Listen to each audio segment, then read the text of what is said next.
Voici le chèque que les États-Unis ont versé à la Russie pour l'achat de l'Alaska. Et c'était une bonne affaire à 7,2 millions de dollars en 1867. Mais maintenant, Un député russe aurait exigé que l'Amérique rende tout l'État de l'Alaska au milieu des sanctions dirigées par les États-Unis contre son pays. Je parle au nom de nous tous au sein du gouvernement américain pour dire que, certainement, il ne le récupérera pas. Impossible de revendre l'Alaska à la Russie. Ce n'est pas possible. La Russie a vendu l'Alaska aux États-Unis, mais réclame désormais un remboursement. Pour Poutine et ses amis, le reçu de cette transaction a expiré depuis plus de 150 ans. Pour notre part, nous suggérons qu'il vaudrait mieux nous rendre l'Alaska. Faites. savez-vous comment ils appellent l'Alaska? La Crimée de glace. Un jour, elle reviendra sur ses rives natales. Et si nous partions alors pour les îles Aléoutiennes? Entrer en Alaska et ils se font encercler? C'est une bonne idée. Mais avons-nous l'habitude de rendre ce qui nous appartient? Et nous le ferons toujours. En principe, les 7,2 millions pour la vente de l'Alaska sont une somme que l'on peut retrouver. Nous pourrions aussi suggérer aux Américains de rendre l'Alaska. Alors la Californie devrait retourner au Mexique, Fort Ross à ses lieux d'origine. L'Alaska rentrera aussi à la maison. Et Hawaï. Non, je pense que les frontières devraient être tracées ainsi. Arizona, Nebraska ou similaire, oui. Et on dira, regarde, il y a aussi l'Alaska. L'Alaska est à toi, non? Et un peu de Californie. Tout est clair avec l'Alaska. Il y a un État qui borde l'Oregon, Basse-Californie. Maintenant, concernant la sécurité des frontières, surtout avec des pays hostiles. Les Américains sont maintenant très inquiets que les Russes vont attaquer l'Alaska. Pourquoi donc? Mais nous devons le faire d'ailleurs, c'est l'une des menaces les plus graves pour les États-Unis d'Amérique. Je veux l'Empire russe avec l'Alaska, Hawaï, la Californie, la Finlande et la Pologne. Bien que la Pologne et la Finlande soient tellement puantes, je ne suis pas sûr, pour être honnête. Je partage l'avis que la Russie occupe injustement. Nous devons en faire davantage. Oui, nous devons récupérer beaucoup plus de terres historiques, rétablir la justice historique. Définitivement. À propos de la justice, prenons l'Alaska. Ils donneront le reste. L'Alaska aussi, bien sûr. nous nous occuperons de notre Alaska. Ce n'est pas au département d'État des États-Unis de décider si la Russie obtient l'État ou non. C'est au référendum russe d'en décider. Les politiciens russes sèment le chaos à Moscou. Ils exigent que l'Alaska, le plus grand État d'Amérique, riche en pétrole et en bases militaires, leur soit rendu car il leur appartient. Mais le rebondissement, la Russie ne l'a pas perdu en guerre. Ils l'ont vendu dans une affaire bon marché qui rendrait fier un propriétaire de prêteur sur gage. Donald Trump et Vladimir Poutine vont se rencontrer en Alaska pour parler de l'Ukraine, ravivant de vieilles rancunes qui risquent d'entraîner un conflit. Alors plongeons-nous dans cette affaire de l'Alaska et essayons de comprendre ce qui alimente l'amertume à Moscou. Ils ne parlent pas seulement de cartes, ils veulent réécrire l'histoire. Si vous trouvez cela dangereux, cliquez sur j'aime et abonnez-vous. Votre soutien diffuse la vérité au-delà de l'algorithme et de la propagande. Voyons le récent engouement. De 2023 à 2025, une vague de voix russes, y compris des politiciens, des experts et des propagandistes, ont ravivé le fantasme de reprendre l'Alaska. Tout a commencé lorsque les États-Unis ont gelé des milliards d'actifs russes à l'étranger. En réponse, un parlementaire proche de Poutine a suggéré que Moscou devrait reconsidérer la reprise de l'Alaska. Le commentaire était vague, mais il a touché un point sensible. Puis est venu janvier 2024. Poutine a signé un décret pour enquêter sur les anciennes propriétés russes à l'étranger. Bien que le Kremlin n'ait pas mentionné l'Alaska, certains médias se sont livrés à des spéculations effrénées. Les présentateurs de la télévision d'État ont commencé à appeler l'Alaska le nôtre, de façon décontractée, l'intégrant dans des segments sur l'agression occidentale. Dmitri Medvedev, jamais timide lorsqu'il s'agit de provoquer, a plaisanté en ligne en disant qu'une guerre pourrait être inévitable si les États-Unis ne la rendaient pas. Son ton sarcastique ne laissait aucun doute. Mi-2024, le message s'était renforcé. De plus en plus de propagandistes ont repris cette affirmation, présentant l'Alaska comme un symbole du vol occidental et de la victimisation russe. En juillet, Vladimir Solovyov, l'une des figures médiatiques les plus fidèles à Poutine, a carrément appelé au retour de l'Alaska. Il a affirmé que la vente de 1867 était illégitime, forcée sous la contrainte, et que la Russie avait un droit historique sur cette terre. Ce récit a gagné du terrain à l'approche de 2025. C'est crucial avec le sommet Trump-Poutine bientôt en Alaska. Les nationalistes russes se sont focalisés sur l'endroit, le qualifiant d'ancien territoire russe. Ils ont même commencé à suggérer que la réunion elle-même était symbolique d'affaires inachevées. Des groupes d'extrême droite ont depuis ajouté leur voix, mêlant discours diplomatiques et menaces voilées de reconquête. Précisons que cela ne vient pas directement des plus hauts niveaux du gouvernement, du moins pas encore. En 2014, Vladimir Poutine a écarté l'idée de reprendre l'Alaska, souriant et disant qu'il y fait trop froid, et que ce n'est pas intéressant. C'était un moment d'humour calculé, mais aussi un signal. L'Alaska n'est pas une priorité stratégique, mais cela n'a pas empêché les nationalistes d'en faire un symbole de fierté blessée et de nostalgie impériale. Il ne s'agit pas de géographie, il s'agit de psychologie. En Russie, où les médias d'État dominent, même des idées aléatoires peuvent vite se répandre. L'idée de l'Alaska comme territoire russe touche une corde émotionnelle plus profonde. Cela ravive le ressentiment persistant lié à l'effondrement de l'Union soviétique et à la perte perçue de stature mondiale, alors que la Russie est désormais considérée comme une nation en déclin. Actuellement, même en Russie, l'opinion est divisée. Certains Russes voient cela comme une blague. Certains ressentent un patriotisme, imaginant renverser l'histoire. Un sondage de 2024 a révélé qu'environ 20% des Russes soutenaient l'idée de reprendre l'Alaska. La plupart mettant cette idée loin derrière les priorités comme l'inflation ou la guerre en Ukraine. Pourtant, l'idée continue de refaire surface, surtout en ligne, où les mèmes et les slogans brouillent la frontière entre l'ironie et l'idéologie. Dans plusieurs villes, des affiches sont apparues portant la phrase « L'Alaska est russe ». L'auteur de cette photo affirme avoir vu plusieurs panneaux similaires apparaître à Krasnoïarsk en Sibérie. Elles ne sont pas émises par l'État, mais elles reflètent une ambiance, une volonté symbolique de réécrire le passé, ou du moins de le reconsidérer. Au fond, il s'agit d'identité, de retrouver fierté, pouvoir et le mythe d'une Russie invaincue, pas de l'Alaska. Mais voici la réalité. Ces déclarations relèvent du théâtre politique.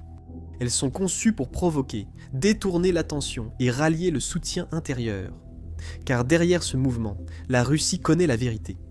Elle ne peut pas agir selon ses fantasmes pour plusieurs raisons. D'après le droit international, le rêve russe de récupérer l'Alaska est aussi irréaliste que celui du Canada pour le Maine. Le traité de 1867 cédant l'Alaska de la Russie aux États-Unis reste en vigueur. Les traités sont des documents contraignants, en vertu du droit international, et celui-ci n'est pas simplement une relique historique poussiéreuse. Il est reconnu légitime par les deux pays. Ensuite, il y a la Charte des Nations Unies, en particulier l'article 2 qui est très clair sur un point. Aucun pays ne peut utiliser ou menacer la force pour changer les frontières d'un autre. Si un territoire est transféré illégalement via un traité accepté par les deux parties, l'affaire est conclue.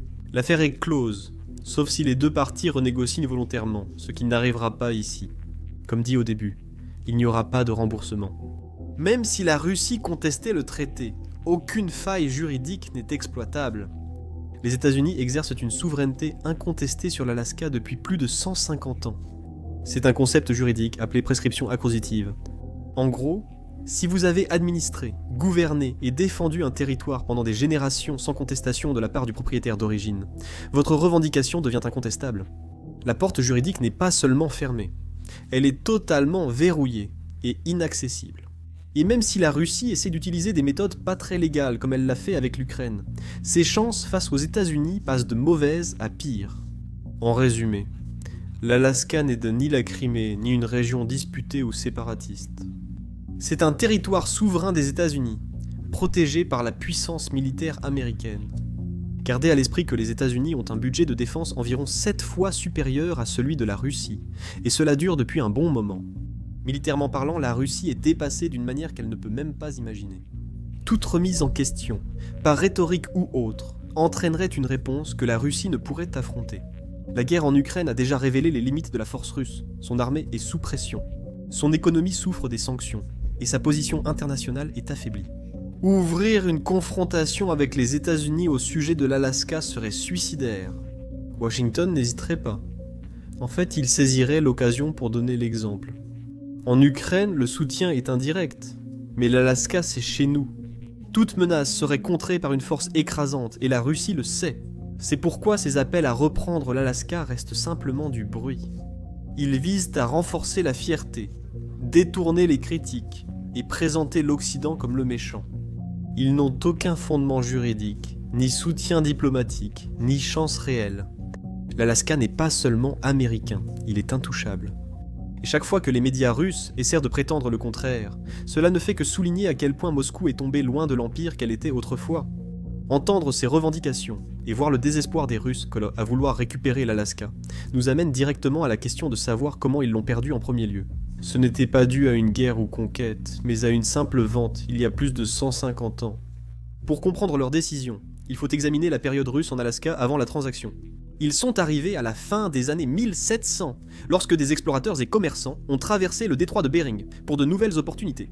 Le principal attrait était le commerce de la fourrure, car l'outre de mer, renards et phoques avaient des fourrures très prisées en Europe et en Chine. Les compagnies russes ont établi des postes le long de la côte, chassant ces animaux et expédiant les fourrures chez eux. Initialement, le commerce prospérait. Des milliers de peaux étaient exportés chaque année. La chasse à la baleine a commencé quand les navires les capturaient pour l'huile et les os, augmentant ainsi les profits. Malgré cette entreprise commerciale, l'Alaska n'était pas un endroit facile à contrôler. Le climat était rude, hivers brutaux, neige sans fin et isolement accentuaient les difficultés. Les lignes d'approvisionnement reliant Saint-Pétersbourg à l'océan Pacifique via la Sibérie sur des milliers de kilomètres. Les navires mettèrent des mois à arriver. Beaucoup échouaient à cause des tempêtes ou de la glace. Les établissements permanents étaient petits et dispersés, principalement autour de lieux comme Sitka, qui devint la capitale de l'Amérique russe. La population n'a jamais beaucoup augmenté. Vers 1850, seuls quelques centaines de Russes y vivaient en permanence, dépendant des populations autochtones pour travailler et commercer. Les Tlingits, les Aléoutes et d'autres groupes autochtones avaient leur société et des relations parfois conflictuelles. Des conflits ont éclaté à propos des terrains de chasse et du travail forcé, entraînant des soulèvements qui ont coûté des vies des deux côtés.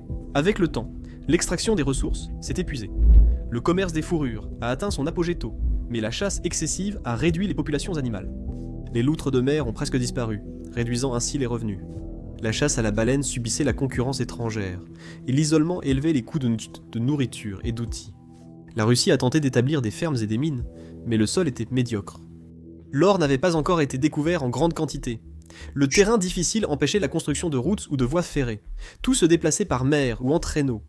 La gouvernance était laxiste, les responsables de compagnies agissant en dirigeants.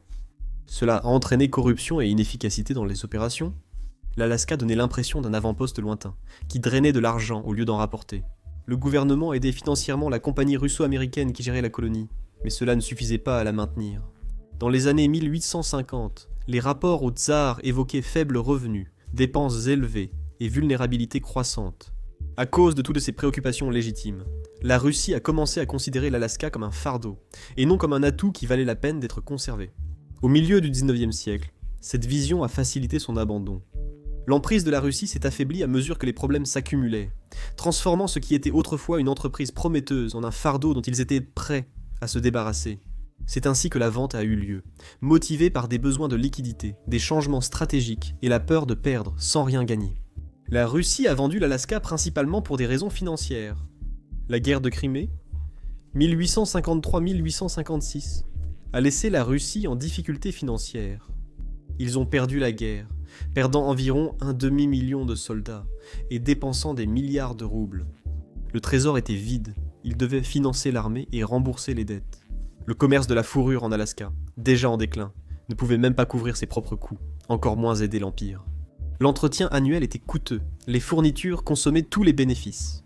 Les rapports montraient que la compagnie russo-américaine perdait de l'argent chaque année, survivant seulement grâce aux aides gouvernementales. La peur dominait. La Russie redoutait que la Grande-Bretagne prenne l'Alaska lors d'un futur conflit. Les deux nations s'étaient déjà affrontées auparavant, et avec la puissante flotte britannique et ses intérêts dans le Pacifique, défendre un endroit aussi isolé semblait impossible.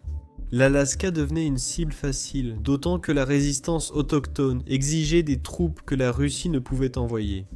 Entre ces deux menaces violentes, le tsar comprit que si une guerre éclatait, la Russie pourrait perdre ce territoire pour rien. Le vendre permettait d'en profiter avant que cela n'arrive. Ils ont envisagé plusieurs options, allant même jusqu'à considérer la Grande-Bretagne comme acheteur, mais les tensions rendaient cela risqué. Sur le plan géopolitique, l'attention de la Russie se tournait ailleurs. Leur empire dominait l'Europe, menacé par l'Autriche, la Prusse, et s'étendait en Asie vers la Mandchourie. L'Alaska, trop éloignée, ne comptait pas dans ses plans. Elle était vulnérable, sans défense contre une invasion. Acheminer des troupes ou des colons prenait trop de temps, et la population restait minuscule. Vendre aux États-Unis représentait une solution intelligente. Cela favorisait la bonne volonté, avec une puissance montante opposée à la Grande-Bretagne, également en conflit avec l'Amérique. La Russie voyait les États-Unis comme un ami neutre, les ayant soutenus durant la guerre de sécession, en envoyant des navires. Les coûts d'entretien ont conclu l'accord. La distance depuis Saint-Pétersbourg, soit plus de 7000 miles ou environ 11 000 km, entraînait des retards dans la communication et l'aide. Le climat rigoureux abîmait navires et avant-postes, exigeant des réparations continues. Construire des forts ou ports coûte très cher sur un sol de pergélisol et de montagnes. La gouvernance était difficile. Les lois du pays d'origine ne correspondaient pas aux besoins locaux, et la corruption parmi les fonctionnaires gaspillait des ressources. Les relations avec les autochtones demandaient diplomatie et force, augmentant les dépenses. En 1860, la colonie coûtait plus qu'elle ne rapportait, les rendements de la fourrure ayant chuté de 90% par rapport à leur niveau maximal. Face à ces nouvelles pressions, la Russie choisit de limiter ses pertes et lança des négociations de vente. Le processus a révélé la diplomatie de l'époque, marquée par des négociations discrètes et des rebondissements. L'accord a été conclu grâce à des acteurs clés. Edward Stockel, ministre russe aux États-Unis, a mené les négociations. Il avait vécu en Amérique pendant des années et comprenait la politique. Du côté américain, le secrétaire d'État William Seward a mené l'effort. Seward croyait à l'expansion du territoire américain, voyant l'Alaska comme une étape vers le contrôle du Pacifique. Les négociations ont commencé discrètement en 1867 avec Stockel obtenant l'approbation du tsar Alexandre II. Ils se sont rencontrés tard dans la nuit à Washington, réglant rapidement les conditions. Le prix a été fixé à 7,2 millions de dollars payés en or. Cela revenait à environ 200 par acre pour près de 587 000 miles carrés. La Russie a accepté parce qu'ils avaient besoin d'argent rapidement, et les États-Unis ont accepté, voyant un potentiel dans les ressources et l'emplacement. Le traité lui-même avait ce qu'on pourrait appeler des caractéristiques étranges. Il a été rédigé en français et en anglais, sans inclure le russe du tout. Cela suivait les habitudes diplomatiques de l'époque, où le français servait de langue pour les accords internationaux. Cela montrait que l'accord était vraiment mondial, pas seulement entre deux nations. Le document fixait les frontières, transférait des droits et protégeait le choix des résidents. La signature a eu lieu le 30 mars 1867, et le Sénat américain l'a ratifié peu après. La cérémonie de transfert s'est tenue à Sitka en octobre, abaissant le drapeau russe et hissant l'américain. Ce qui est vraiment intéressant, c'est à quel point l'opinion publique de l'époque était profondément divisée. Aux États-Unis, l'achat fut tourné en dérision comme la folie de Seward, l'Alaska étant vu comme un congélateur inutile. Les journaux montrèrent des caricatures d'ours polaires et de terre gelée, suggérant que l'argent servirait mieux à la reconstruction après la guerre de sécession. Les critiques jugeaient la terre sans valeur, négligeant les signes de minéraux ou de poissons. Le soutien venait de ceux qui voyaient des avantages stratégiques, comme empêcher l'expansion britannique en Amérique du Nord. Cependant, avec le temps, les opinions ont changé lorsque les découvertes ont prouvé qu'ils avaient tort. En Russie, la vente a suscité peu d'attention. Le gouvernement est resté discret, évitant les débats, risquant de susciter l'opposition. La majorité se focalisait sur les réformes internes, comme l'abolition du servage, sans vraiment se préoccuper d'une colonie lointaine. Certains responsables l'ont regretté, mais à l'époque, c'était pratique. L'argent a servi à payer les dettes et financer les chemins de fer en Europe. Une fois l'accord conclu, l'Alaska est devenue américaine. Mais sa véritable valeur allait se révéler d'une manière qu'aucun des deux camps n'aurait pu prévoir à l'époque. Au moment de la vente, l'Alaska pouvait sembler être une acquisition mineure, une étendue sauvage, gelée, avec peu à offrir. Mais sous le contrôle des États-Unis, le territoire a connu une transformation spectaculaire. Ce qui avait commencé comme une addition discrète à la carte américaine s'est rapidement révélé être une puissance de richesse naturelle et de valeur stratégique. La découverte de l'or a marqué le premier grand tournant. Dans les années 1890, la ruée vers l'or du Klondike a attiré l'attention du monde entier, amenant des dizaines de milliers de chercheurs d'or dans la région du Yukon. Bien que la majeure partie de la frénésie se soit déroulée dans le Canada voisin, l'Alaska n'a pas été laissée de côté. Les découvertes à Nome, Fairbanks et Juneau ont provoqué une vague de migration et de colonisation.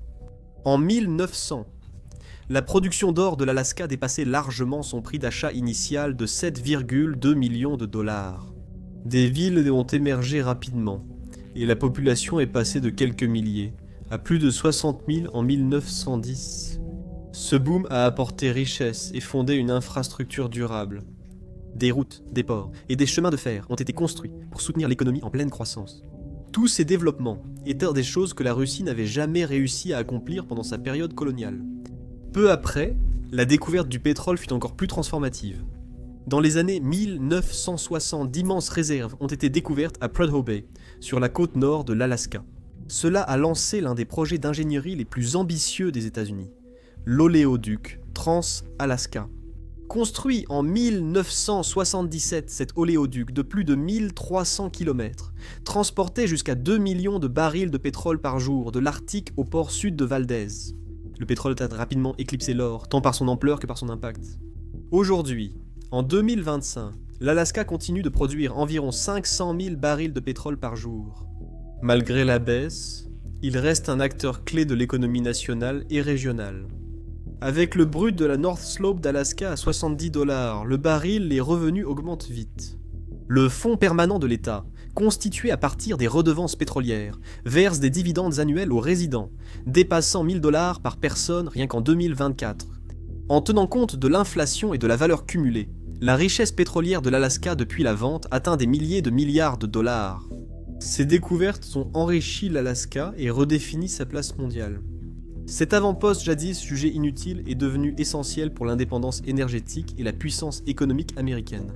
Pour la Russie, observer cette transformation a été un rappel saisissant de l'immense valeur qu'elle a abandonnée. Mais l'importance stratégique de l'Alaska a surtout augmenté lors de conflits mondiaux. Pendant la Seconde Guerre mondiale, le territoire fut un avant-poste militaire clé. Les îles Aléoutiennes, s'étendant dans le Pacifique, ont vu s'affronter directement Américains et Japonais. Ce furent les seules batailles sur le sol américain durant la guerre. En réponse, l'armée américaine a rapidement construit des aérodromes, des bases navales et des routes d'approvisionnement à travers l'Alaska. Beaucoup de ces installations restent opérationnelles aujourd'hui et continuent de jouer un rôle essentiel dans la défense nationale. Après la Seconde Guerre mondiale, l'Alaska est devenu plus important. Pendant la guerre froide, sa proximité avec l'Union soviétique en a fait une ligne de front pour la surveillance et la dissuasion. L'État est devenu un centre pour les radars d'alerte précoce, dont la ligne avancée, conçue pour détecter les bombardiers et missiles soviétiques entrants. Des silos à missiles et des défenses aériennes ont été déployés dans la région. Cela a renforcé le rôle de l'Alaska comme bouclier contre d'éventuelles attaques de l'autre côté du détroit de Bering. La valeur stratégique de l'Alaska a récemment évolué. Le changement climatique et la géopolitique arctique apportent de nouvelles opportunités et défis. À mesure que la glace arctique continue de fondre, des routes maritimes auparavant inaccessibles s'ouvrent à travers le passage du nord-ouest et la route maritime du nord. Ces corridors maritimes réduisent fortement le temps de transit entre l'Asie, l'Europe et l'Amérique du Nord. L'emplacement de l'Alaska en fait un carrefour des nouvelles routes commerciales, donnant aux États-Unis un avantage logistique et économique dans le commerce arctique. En plus de son importance économique et géopolitique, l'Alaska demeure une pierre angulaire de la stratégie militaire américaine. L'État abrite plusieurs installations majeures, notamment la base conjointe Elmendorf-Richardson et la base aérienne Eielson. Ces installations accueillent des milliers de personnels et des avions de pointe. Cela favorise la sécurité nationale et soutient l'économie locale via emplois, infrastructures et investissements fédéraux. Pourtant, la prospérité économique de l'Alaska ne se limite pas au pétrole et à l'or. Au fil des décennies, une gamme diversifiée d'industries s'est implantée, transformant l'État en un moteur économique dynamique. L'un des piliers les plus durables est l'industrie de la pêche. Les eaux de l'Alaska, riches en saumon, flétans et crabes, soutiennent des milliers d'emplois et les communautés côtières. Malgré les récents défis, comme l'évolution des marchés et la concurrence, le secteur reste clé pour l'identité et l'économie de l'État. L'industrie minière en Alaska, autrefois centrée sur l'or, fournit aujourd'hui principalement du zinc et d'autres minéraux précieux. Cela inclut des terres rares, essentielles aux technologies modernes. Ces ressources ne diversifient pas seulement l'économie de l'État, mais elles le positionnent également comme un acteur clé dans la chaîne d'approvisionnement mondiale. Les villes minières, autrefois axées sur l'or, prospèrent aujourd'hui grâce à une extraction et exportation diversifiée. Le tourisme ajoute également une autre dimension à l'histoire économique de l'Alaska. Chaque année, des millions de visiteurs viennent découvrir sa vaste nature sauvage, ses glaciers imposants et sa faune unique. Les navires de croisière accostent dans ces magnifiques ports, et les petites entreprises, des loges aux artisans locaux, profitent de l'afflux saisonnier. Pour beaucoup d'Alaskiens, le tourisme dépasse le simple revenu. Célébration de la beauté naturelle et du patrimoine régional avec un rôle clé de l'investissement fédéral. Les dépenses publiques en infrastructures, défense et services publics stabilisent l'économie, notamment dans les régions isolées. Certaines années, ce soutien a même dépassé les revenus pétroliers, soulignant l'importance stratégique de l'Alaska pour la nation. Tous ces secteurs participent à une transformation plus vaste. Ce qui était autrefois considéré comme un avant-poste lointain est devenu une économie prospère et diversifiée. L'Alaska figure désormais parmi les premiers États pour le revenu par habitant, contrastant avec ses débuts modestes. Cette évolution, passant d'une frontière glacée à une puissance économique, n'est pas passée inaperçue. La transformation de l'Alaska, d'un avant-poste glacé à une puissance stratégique, continue de hanter la Russie. Les nationalistes citent ses ressources et sa valeur militaire pour prouver que la vente de 1867 était une erreur.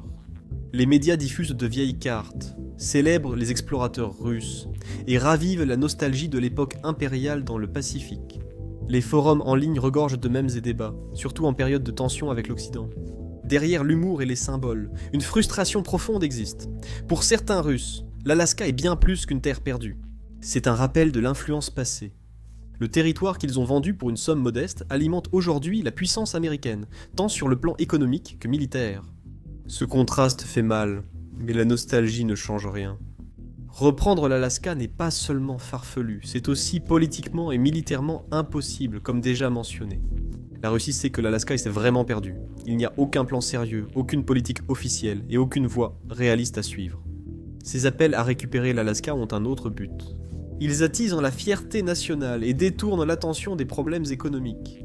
Ils offrent un fantasme de grandeur retrouvé en période de tension interne. L'histoire de l'Alaska illustre la prévoyance stratégique. La Russie voyait un fardeau, l'Amérique un potentiel. Ce qui était autrefois considéré comme négligeable est devenu indispensable. La terre bradée ancre aujourd'hui la puissance des États-Unis dans l'Arctique, soutient son économie et renforce son influence mondiale. Et pour la Russie, cet accord est irréversible. Ce qui est vendu le reste. Ce qui est perdu devient une légende. Ce que défendent les États-Unis reste américain. Merci d'avoir regardé.